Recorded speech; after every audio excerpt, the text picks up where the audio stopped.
The blinking orange light on a Sonos speaker typically indicates one of two issues: connection delays or low battery status.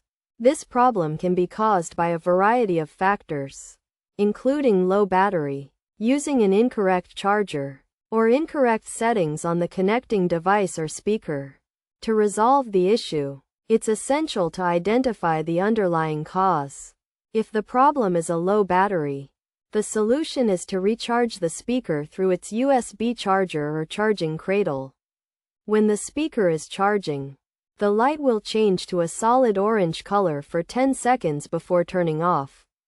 In some cases, the speaker may flash an orange light even when there are no issues, or when an incorrect charger is used. In this instance, restarting the speaker can be an effective solution. To do so, disconnect the speaker from its power source. Hold the power button until the speaker powers off. Wait 10 seconds, and then turn it back on to see if the orange light stops blinking.